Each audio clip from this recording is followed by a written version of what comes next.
Good morning, friends. So, how are you doing? Great. That's wonderful. My dear friend, in my previous video, I talked about the power of government to ban the sale of the liquor. I stand by the legal position of the government and very clearly said that government has no power, especially the government of India has no power to ban the sale of the liquor.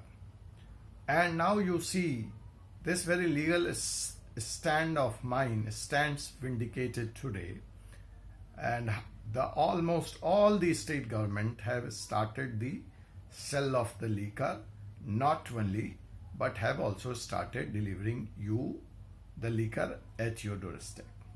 So this was the legal position.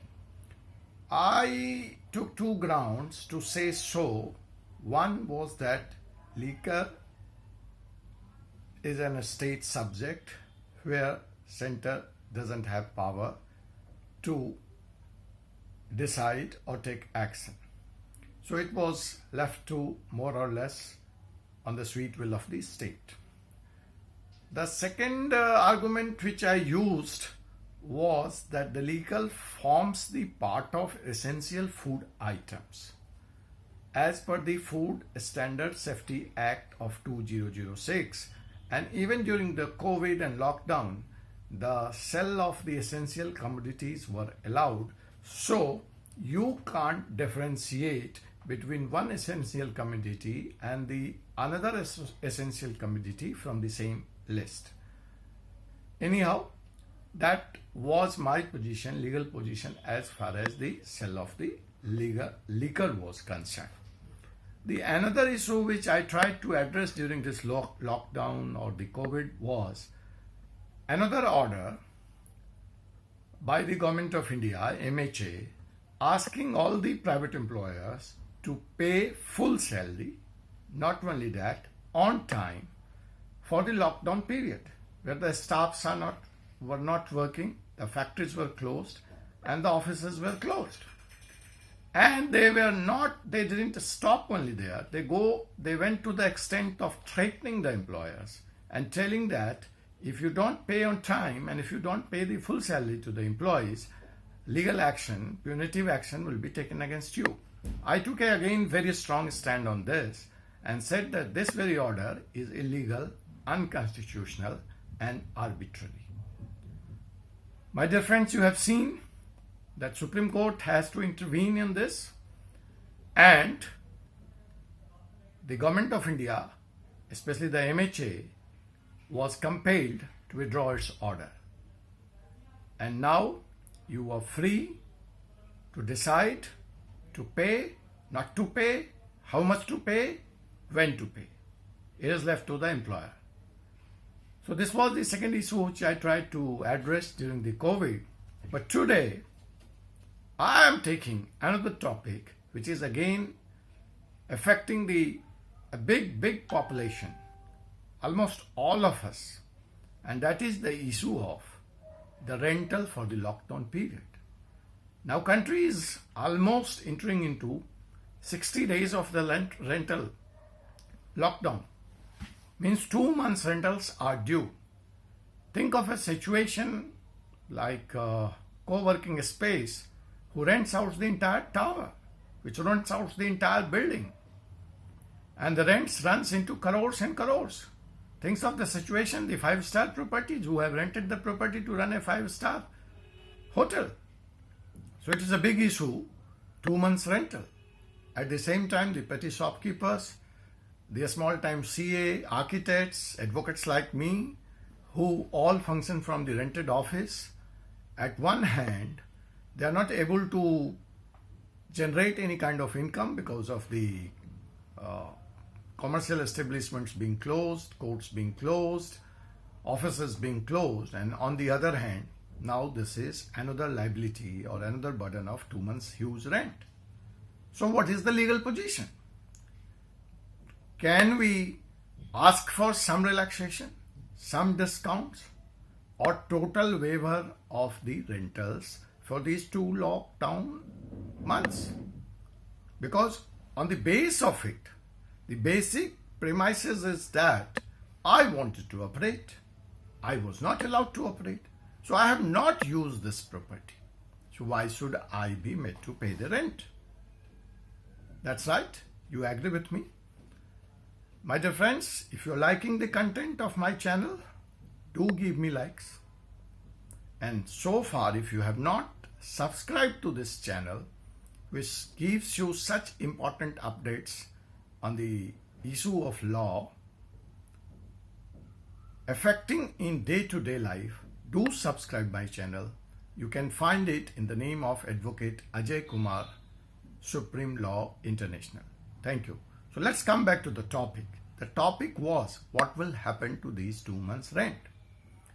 My dear friends, let me quote a recent judgment of Delhi High Court, where a similar situation was brought to the court, and giving the judgment, Justice Pratibha H. Singh has ruled that citing COVID-19 means doctrine of frustration as per clause 56 of Indian Contract Act would not be applicable to the lease agreement.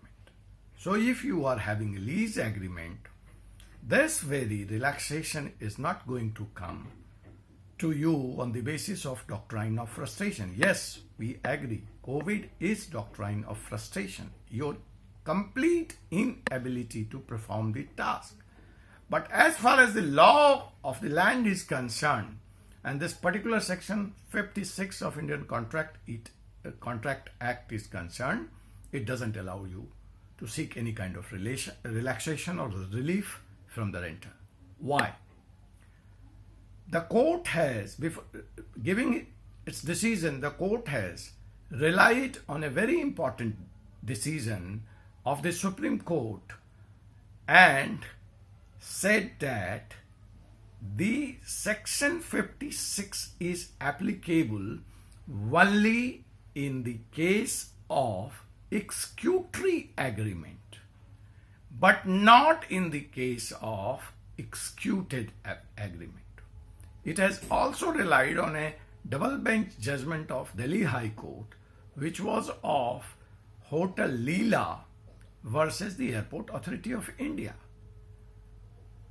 In this particular case, let me tell you what the matter was. The matter was a gentleman from the Pos Khan market, where he is running a shop from 1975, and the rental now is 3,50,000 per month, approached the court asking for relaxation, citing COVID lockdown situation. The court said, as already the possession of the shop has been taken and the tenant is enjoying the property, so it will be considered as executed agreement. Hence, section 56 would not be applicable. Now let's come to a situation where there is an agreement, and in the agreement your smart lawyer has foreseen a situation like this and made the clauses of Indian Contract Act like force majeure or the doctrine of frustration, the very much part of the contract. Now, commenting on this aspect of a rental agreement or the agreement between landlord and the tenant, the court again said, relying again upon few of the judgments of Supreme Court, like Energy Watchdog and others, that in that case, not section 56, but the section 32 of the Indian Contract Act will kick in. Now, even if we analyze the merit or the relaxation in rental citing section 32 of Indian Contract Act, the court says the same can't be granted, because this time section 32 says that you are still enjoying the tenancy. You are still enjoying the property. Thus, the contract is valid. Now, if you want any kind of relaxation under Section 2, then you are bound to surrender the property. So, in that case, if you are surrendering the property and asking for the relaxation, yes, it still can be considered.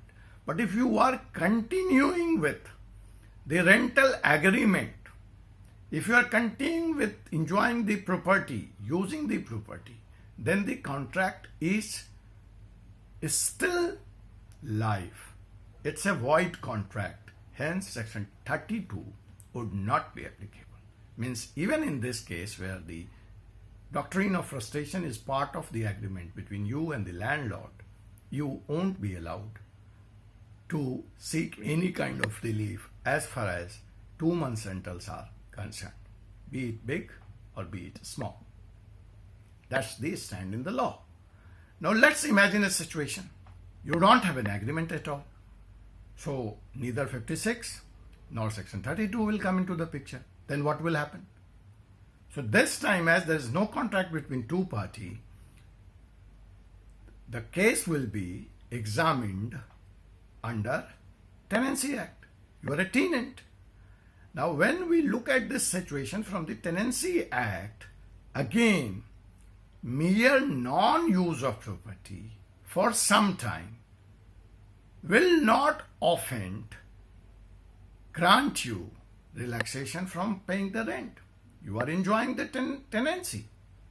There is nothing wrong with the tenancy. So, my dear friend, again, court has relied on various judgments on this aspect. And the court says that even in that case, you being the tenant and enjoying the tenancy right, continuing with the property use, you are liable to pay the rent. Because under Tenancy Act or the Property Transfer Act, Section 180, such relief can't be granted to you. Now let's take another example of the prevention being granted to tenants by an advisory or an order of Ministry of Home Affairs, like the liquor, like the directives of the MHA on paying the salary. So yes, there is a directive. Protection is granted to you by this order. Court has come down on that also and said, yes, there is a protection. But this protection is meant only for migrant workers, for students, for standard tourists, for standard people who had no option but to continue on the rent. So even this protection can't be enjoyed by you and you are bound to pay the rent. So now the last question is, what is the relief in these circumstances? Because your problem is genuine. Yes, the court said, Justice Pratibha Singh said, yes, we can think in terms of relief, but that will only come in the form of a staggered payment, in the form of giving you the benefit of installment or postponing the rent for a few months, but nothing much more than that. Thank you, my dear friends. If you have liked this video, if you like this contract, do share it with your friends and families on this very vital topic of law, which is affecting each and every one. And do give me like of my YouTube channel and do subscribe YouTube channel of Advocate Ajay Kumar, Supreme Law International. Thank you very much. I will meet you once again with a new topic in my another video.